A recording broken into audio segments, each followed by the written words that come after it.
I was extremely worried about Atelier Marie Remake because it looks like such a cute, cozy, and wholesome game, but we all know JRPGs can be pretty tough and not so bubbly, especially during combat. However, I rolled the credits on it and I can happily say that it is cozy, for the most part. In this video, I will let you know exactly who Atelier Marie Remake is for and how cozy and sometimes uncozy it might be. Thank you Koei Europe for the game code. But before we get started, make sure to squish the like button so we can smack the algorithm right in the face. そのことなんだけどね。それじゃあ頑張って。 Starting with the story, and if you're new here, we don't do spoilers, so don't worry. You're introduced to Mary, who is struggling to pass her exams at the Royal Academy of Magic. So her professor Ingrid gives her an atelier and 5 years to synthesize a high-rank item to finally prove herself worthy of graduating. And off you go, helping out Mary on her new adventure. これでどうだ?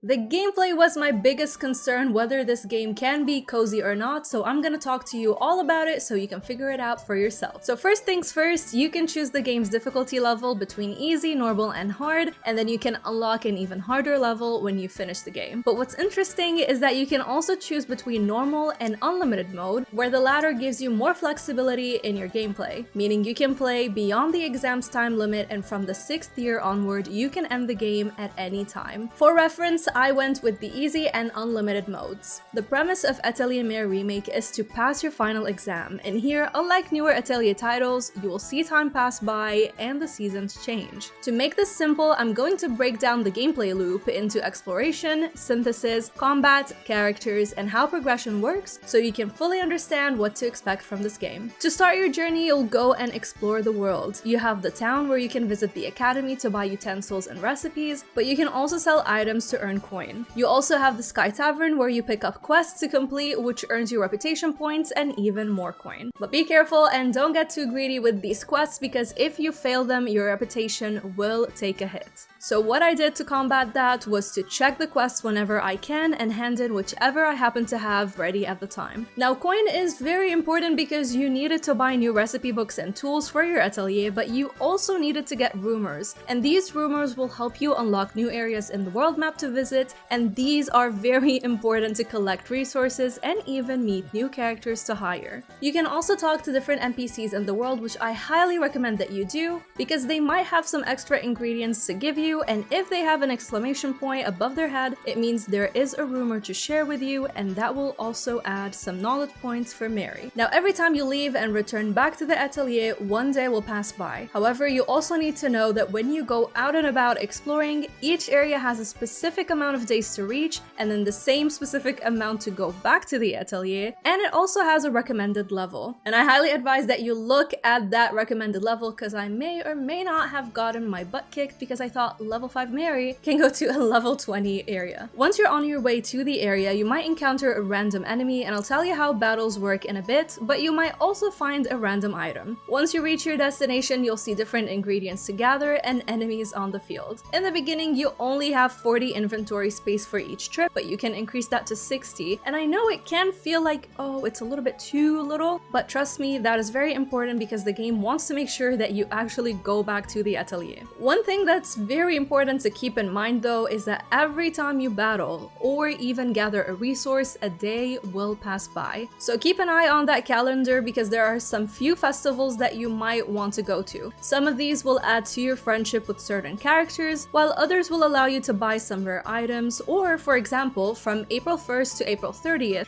the nights go adventuring, which means the world is pretty empty from all monsters, so you can go to higher level areas and not worry about getting your butt handed to you. Oh, and there are also some cute minigames that you'll trigger when exploring, which challenge you just a little bit, but in my entire playthrough I stumbled across 3 of them, and I only tried each one once. Eventually you'll also unlock fairies who will help you gather items for a fee, and each fairy color will cost differently, differently and has different efficiency levels, but keep in mind they will always be slower than Mary is, so you can choose if you want them to rest or gather whatever you need. I also want to let you know that some resources can be gathered at specific seasons, so keep that in mind and keep a stock of items with you at all times. Once you're done adventuring, you'll go back home to your atelier and you'll see this big cauldron which you can use to synthesize new items. And the goal in this game is to pretty much synthesize everything. At the start of your journey, your roster of items is pretty small, but the more utensils and recipe books you buy, and then eventually the more books you read at the library, the more complex the recipes will get, but that's also your key to making sure you do synthesize that higher ranking item that Professor Ingrid wants. And I feel like the coziness in this game first shines in this. If you played the newer titles, you might be familiar with how complex synthesis is, but here, you just have to own the ingredients and Mary will do the rest. All you have to worry about is having enough MP and keeping fatigue levels low, which you can easily do by sleeping for a couple of days. The items you synthesize can be sold, or you can equip them to use on the battlefield and deal massive damage to the enemies, especially higher level ones. And in case you like decorating your space, you can decorate the atelier, but the options are pretty limited, so you can only decorate the walls, floors, bookshelf, bed, and I think it was the desk. So as I mentioned, you can enter into combat either by a random encounter or while you're gathering in different areas. If you manage to hit the enemy first, you'll get the first move and the advantage in the battle. And combat for a JRPG is very simple. You can use normal attacks, items like bombs or healing potions, you can guard to protect yourself, or use special attacks which will cost you MP but will do great damage to the enemy. When the enemy is defeated, you'll see the satisfying level screen from other Atelier games, but a day will pass by on the calendar as well. You can also change the formation of your party and buy them different weapons and equipment from the weapons shop, and I think there were about 5 boss battles in the game, and if you prioritize synthesis, you can take them down pretty easily. But again, I was playing the game on easy mode, so I'm not sure how easy they will be on normal and the harder difficulty levels. There's also an area you can visit that is kind of like a dungeon, but not really, but I'm gonna leave it for you to find out.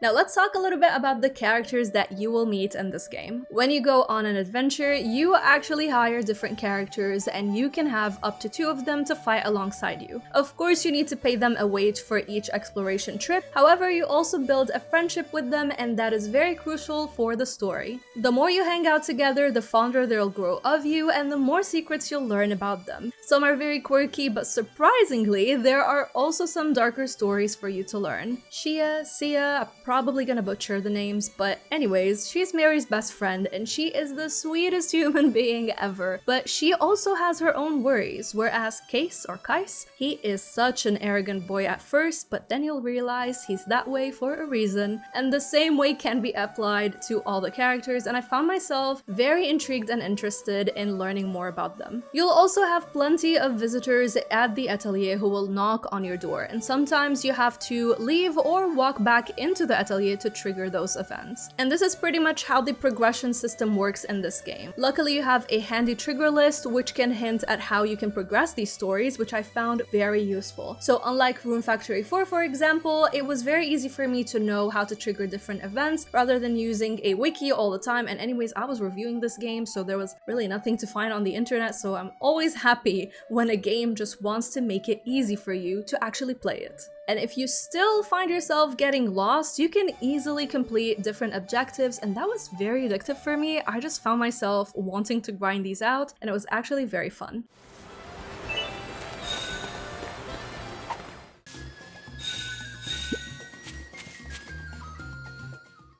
Now let's dive into the presentation of Atelier Marie Remake and talk a little bit about the graphics as well as the sound department. The game does not shy away from cute avatars, and they also move and feel a bit lively with adorable animations and cutscenes. And something about the graphics reminded me of Ever Oasis. Let me know if you've played that game on the 3DS. As for the world map, it feels hand-drawn and simplistic, but it certainly looks cute, and each area has its own unique biome, and the regions change depending on the seasons. And I found summer was my favorite because the greenery popped and the color looked amazing, especially on the Switch OLED. You can also zoom in and out as well as enjoy a camera mode. However, I must tell you, the town feels a bit dead because the NPCs just stand there and they don't really do much. Though there is something that you need to know about the graphics, which was a little bit weird. Atelier Marie Remake did the same thing Atelier Ryza 3 did and then removed, which is the blurred surroundings. And that can be very motion sickness inducing. And if you ask me, I have no idea why they decided to add this here, even though the feedback on Ryza 3 clearly showed that the players just dislike that blurred effect. Aside from that, the HUD can get a little bit cluttered and I did not know how to stop all quests from showing up, so it got a little bit ridiculous at some point. Whereas the menu is circular and easy to navigate, and each prompt looks like a journal, which was a lovely detail to add in. As for the sound department, there is Japanese voice acting, but there was no English dub. The dialogue is very interesting, but sometimes you will realize how repetitive the things Mary says can be, especially when she's synthesizing or picking up items. Sound effects are very cute and the music was whimsical and melodic, but it did eventually grow repetitive, so I found myself turning that bad boy down. But if you're interested, you can actually shift to the original soundtrack if you want to.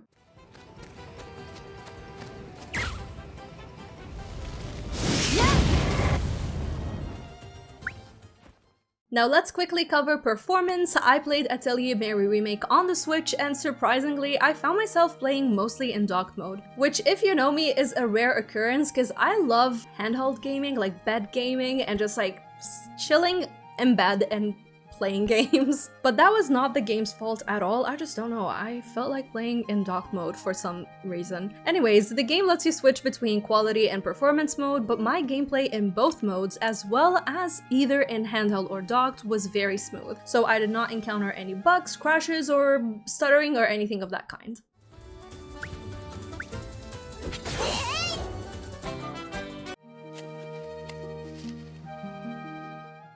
So we talked about the good and the bad of Atelier Marie Remake, but is it the game for you? That's why you're here. So we're gonna go with this game is for you if, not for you if, and my verdict. Atelier Marie Remake is the game for you if you're new to the Atelier series and found the other ones pretty intimidating. It's also for you if you're new into crafting games or even JRPGs, since it's very laid back and very easy to get into. It's also for you if you're tired of massive JRPGs and looking for something a bit more wholesome, relaxing, and even shorter. It's certainly for you if you're a completionist because you have so many challenges to complete in the objectives list, and of course it's for you if you played the original and want to spark up that nostalgia factor. However, Atelier Marie Remake is not for you if you don't like combat in your cozy games at all. It's also not for you if seeing the calendar dates move just makes you frustrated and worried because that calendar is moving and it's not gonna stop even in unlimited mode, and you will get punished if you miss out on any quests. I believe it's not gonna be the one for you if you don't like repetitive gameplay. Like, you're doing pretty much the same thing daily. You're exploring, synthesizing, battling, and triggering cutscenes, rinse and repeat. As for me, as I mentioned in the beginning, I was very worried about Atelier Marie Remake. I love Atelier games, but you have to admit some of them will kick your ass. They're pretty difficult and you have to grind so much. So when I put Atelier Marie on my upcoming cozy games list, I was hoping that I'm not gonna be wrong about it. And luckily, Atelier Marie is such a cozy and cute JRPG. Even with the time passing, which a lot of us see as daunting, the unlimited mode made me feel more at ease. The only issue was losing friendship points or reputation for failed quests, so I just learned not to put too much on my plate, kind of like real life. The characters are very charming to get to know, and the darker plot twists make you connect with the stories you hear. The music is bubbly, and Mary is really sweet and fun to get to know, and there's a lot of character development. So to me, this was actually the perfect cozy JRPG, as I'm tackling the very Final Fantasy 16 story. If you know, you know. If you're playing it, then you feel it. So I just needed a little bit of a breather. And as someone who never played the original, this one made me feel right at home. Let me know if you're buying Atelier Marie Remake, and check out this awesome collab that I have for you for upcoming JRPGs on the Nintendo Switch. Stay bubbly, stay positive, and I'll see your gorgeous self in the next one. Thank you to my Patreon and YouTube channel members who continue to go out of their way to support the content that I do here, and a special shout out goes to the Game Dimension, Jacob, Stephanie, Steven, Dark One, and Jake Logan for going the extra mile. Y'all are bubbly awesome.